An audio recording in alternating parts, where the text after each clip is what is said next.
Whenever I do a video about Jonathan Leeman or 9 Marks or Mark Dever or whatever, I always get a lot of pushback from people that really find a lot of value in 9 Marks content and things of that nature, and they really don't like it when I ratchet up the rhetoric.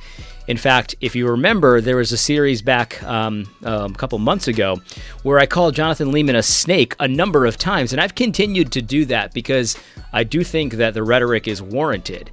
And I'm using that word very carefully because I think that, unfortunately, regardless of what you might think about Jonathan Leeman as a person, I think he's very deceptive a lot. Not just occasionally, and I don't think it's accidental. I think it's intentional deception. I just talked to someone earlier today that said that is a weighty charge you might want to reconsider before you levy it.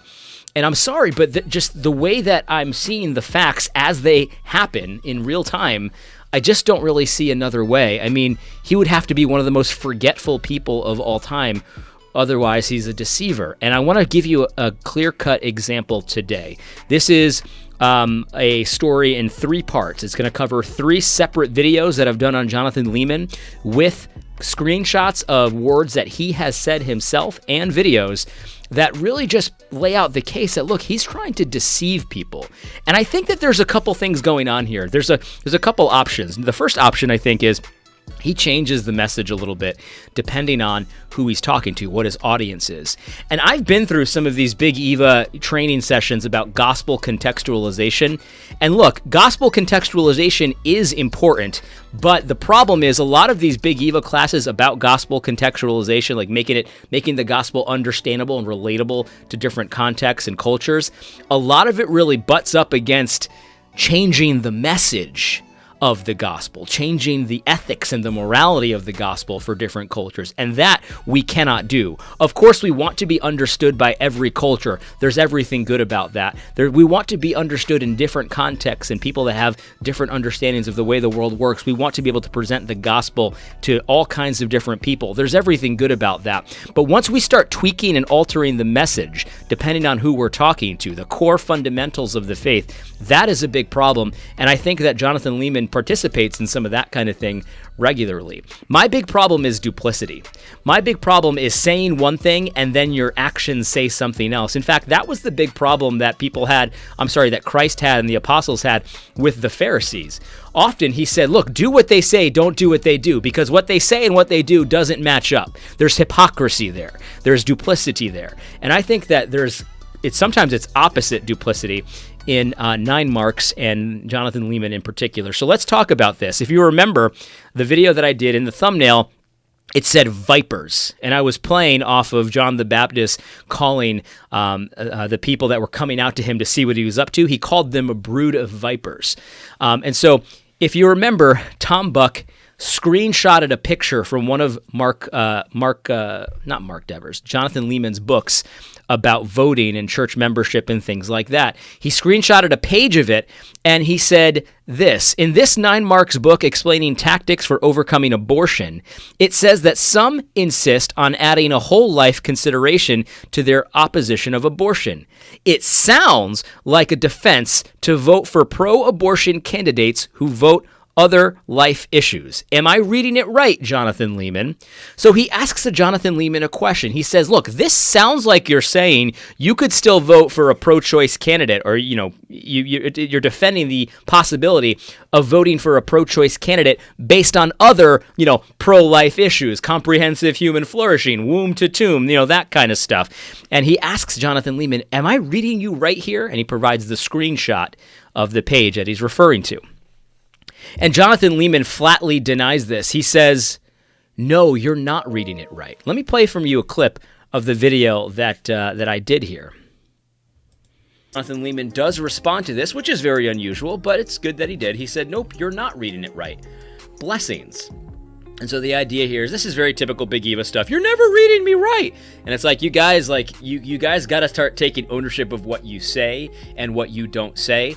And this kind of weasel tactic of always allowing yourself some wiggle room to always deny that you're not saying what you're obviously saying, it's getting very tiresome, and it's getting very transparent. Most of the, people that have a fair mind on their shoulders can see you guys do this constantly. Tim Keller did this. I had somebody telling me that this idea of allowing yourself wiggle room in your statements is actually an example of being pastoral, because you don't want to alienate parts of your congregation by coming out too strong on one side or the other. I think that's crazy.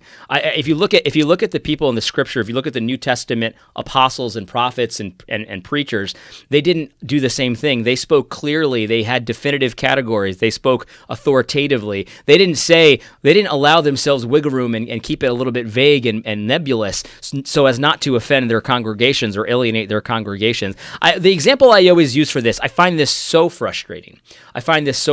Look, sending your kids to public school is not necessarily a sin, but it's the wrong choice, because the Scripture tells us in the Proverbs that people that you train up the child the way they should go, and in the end they won't depart from it. The students become like their teachers, and so it's a very bad idea, very unwise to send your kids to a pagan school and then be surprised that they grow up pagan. And you know that pastors believe this, because pastors overwhelmingly homeschool their kids or send them to a Christian school. But then you look at their congregations and there's a disconnect there. So why aren't they teaching that it's a very poor idea to send your kids to pagan school? I mean, some pastors do, don't get me wrong, but very few actually make that strong case. And so they know what's right. They know what's true. But because I guess they're being pastoral, they don't tell their congregation. That always seems very bizarre to me. And it's likewise, this is the same kind of thing. You know, why always allow yourself wiggle room in that way? Let's continue. This today, as he responded to John Harris on Twitter, which is another very unusual event, which we will go into in a further video. But Jonathan Leeman says, you're not reading it right. But this is amazing, because Jacob Brunton almost immediately, God bless you, Jacob, almost immediately found a 5-minute clip. And we'll listen to a little bit of it. A 5-minute clip of Jonathan Leeman and Mark Dever arguing exactly that. We're going to stop there, but we are going to listen to a piece of this clip, because later on in that day, the next day, I did an update video. Because later on in that day, Jonathan Leeman sees this video clip of him saying definitively what he just denied saying in the section that Tom Buck cited here. He just denied it, but then instantly Jacob Brunton had a video clip of him saying that exact thing, which very strongly implies that Tom Buck was reading Jonathan Leeman right in the first place, but maybe he wasn't, and maybe he changed his opinion. So here's what we're going to say, right? We're going to go and we're going to listen to this video clip that Jacob Brunton found where he definitively said what he denied saying to Tom Buck. So that's where we're at. That's part one. Later that night, here's the video. This is the next video that I did about this whole topic. I called this Update, and I did the whole Unsolved Mysteries update.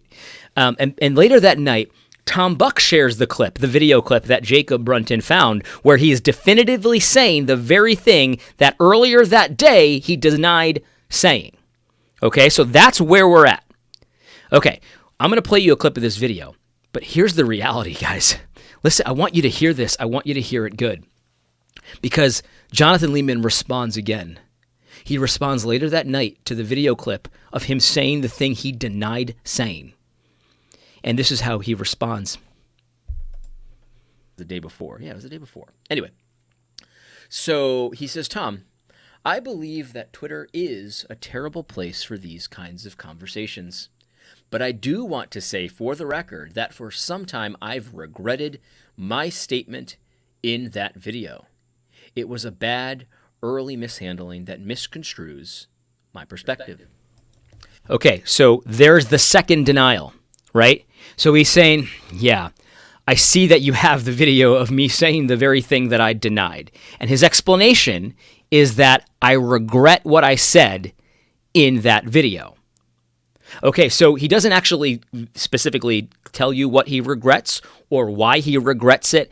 And actually, later in this, if you watch the video that I did, I'll link to it in the description here, he adds some more information. He says, I wasn't actually really talking about voting. And then he says, maybe I'll clear up my position on voting in an article, because Twitter's a very bad place for this conversation. Listen, I understand. Look, Twitter's 280 characters. It can be used effectively. People can argue and change their minds on Twitter. It happens every day.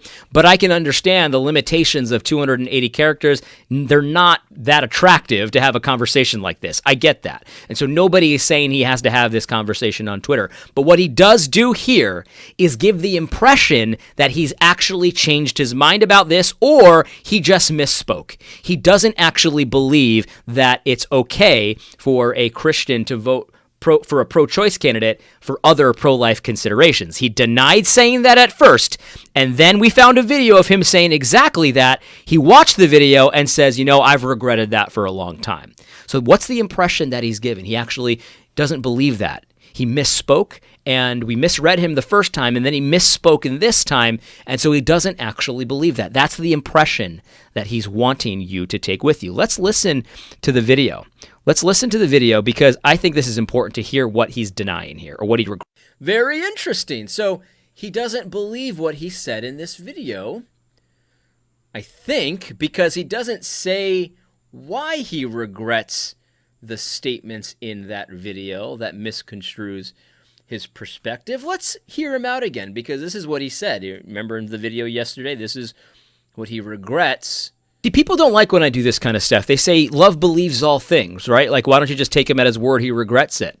Well, because I can't take him at his word, because he hasn't told me what he regrets. And so I saw this instantly. This didn't fool me, and it didn't fool a lot of you. Look, if you're in this audience, I know that you're a rational thinking person. It didn't fool you because it was the non-apology apology. It was the non-regretful regret. He regrets it, and so in that way, he keeps his conservative bona fides, but he doesn't actually articulate what he regrets, and so that way, he can still be palatable to liberals. That's my opinion. People don't like when I talk about this, but man, my instincts are honed. You're going to find out that I was exactly right to question, what is it that you're regretting? We're going to find out why, but let's listen to the video to hear what he wants you to think he regrets. But I'm not sure which part.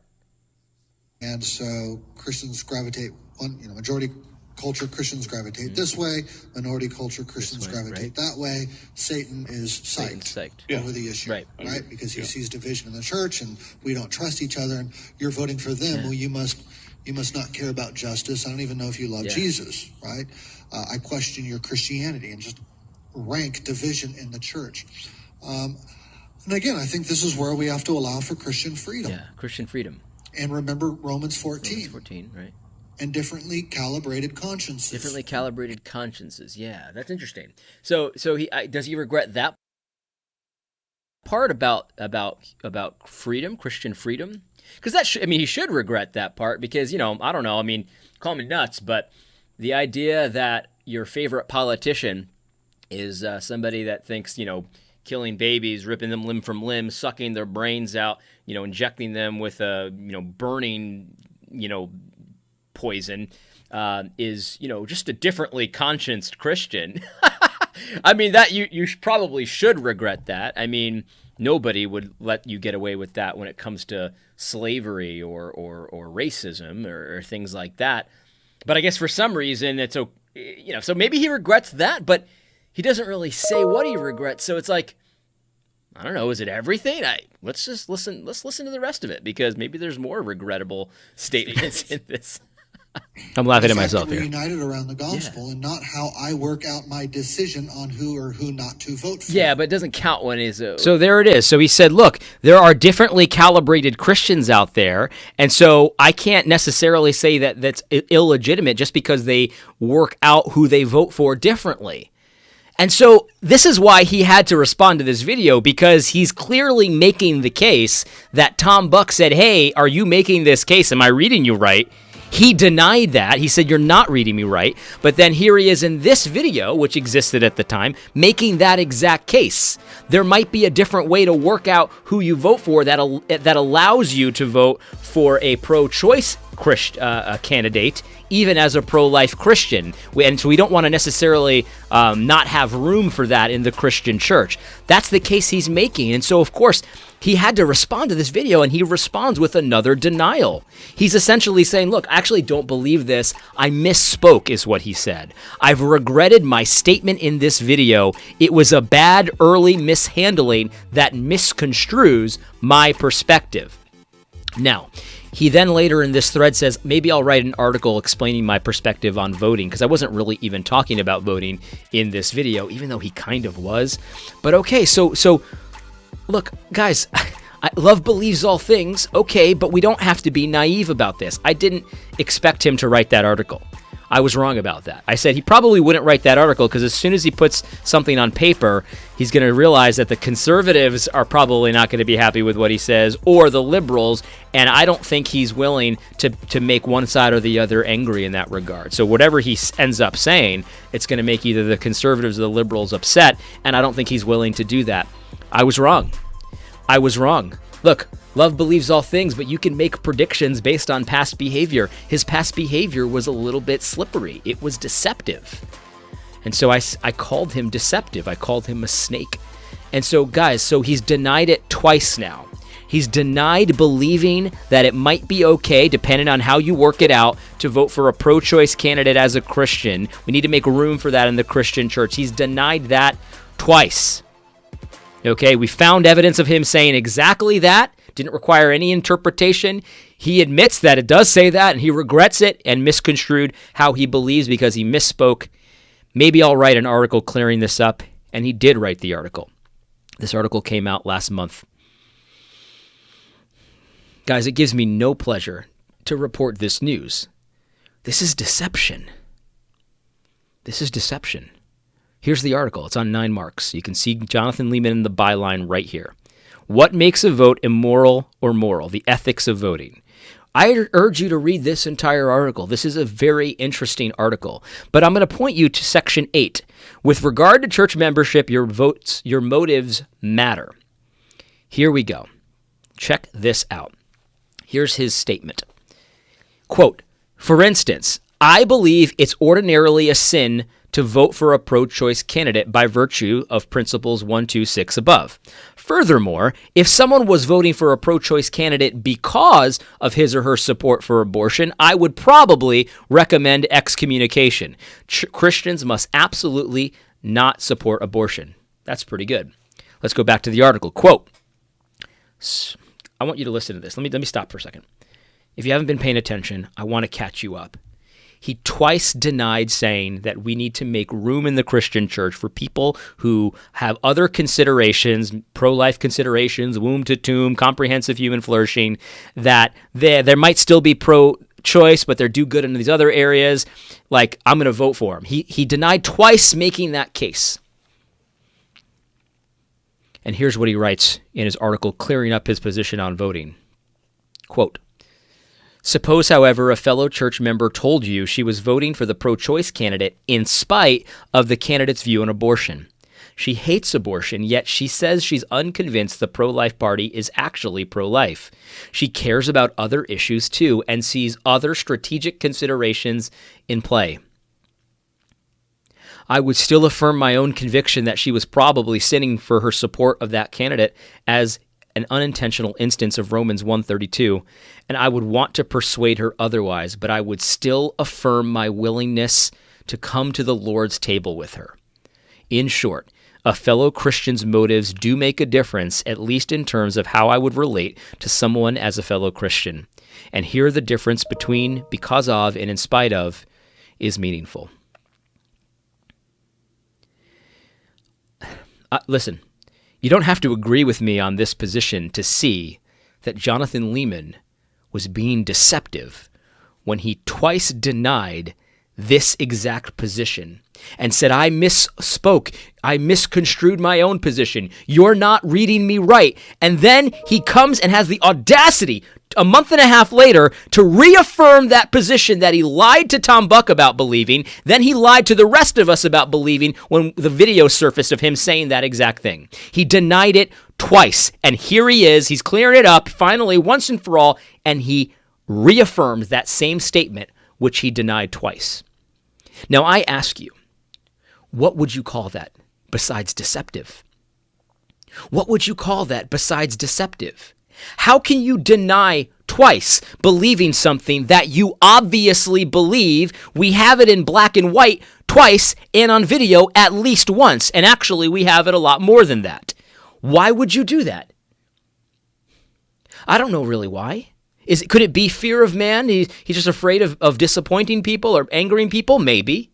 Could it be a motivation by his platform? He enjoys the power that he has and the gravitas that he has with 9 Marks. It could be that as well. Could he just be trying to, fumble through some kind of gospel contextualization thing?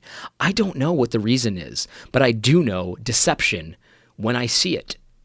It doesn't do Jonathan Leeman, if you're friends with him, it doesn't do Jonathan Leeman any good to pretend like he wasn't deceiving people when he definitively was, even if you agree with him on voting. Even if you agree with him on voting, you have to understand how he was being deceptive at least twice. It's in the videos, guys. Look, I screenshot everything. I'm not making any of this up. Go back. I'll link to the videos in the description of this video. I go through each point, each video, and each article, point by point. And you tell me how that's not deception. This is why I called him a snake, and I will continue to call him a snake. I don't hope that he stays in this state where he's just deceiving and covering things up and obfuscating and muddying the waters. I don't want that. And listen, I don't oppose 9 Marks in toto. There are some good things that 9 Marks brings to the table. But the reality is, why is he deceiving people in this way? Why is this happening? Why did he deny a position he holds 2 times that we know about and then clear it up by reaffirming that position which he denied 2 times? That is very, very troubling. It's troubling. And so look, guys, I don't want 9 Marks to have no more influence. I want them to repent. I want them to stop doing this stuff. I want them to stop sowing division. I want them to just stop that. Turn from their wicked ways. And listen, I don't have a problem with blogs that have influence. I don't have a problem with institutions like this. I don't have a problem with organizations and networks and private, groups and stuff like that. You can do all of that. Just stop this lying. Stop the shady stuff. That's what I want. I want this to stop. It's okay, guys. Christians are forgiving people. I know Christians get a lot of bad press, but it's not true. Jonathan, all you'd have to do is say, look, I'm sorry for trying to deceive you twice. This is my position. You were right.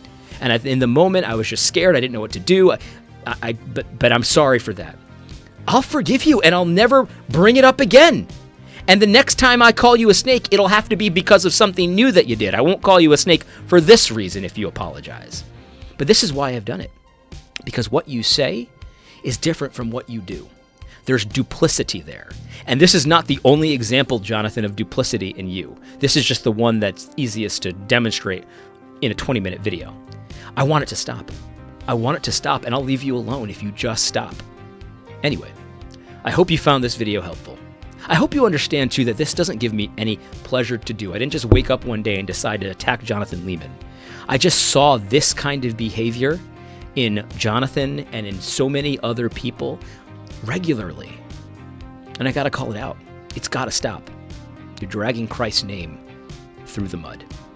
I hope you found this video helpful. God bless.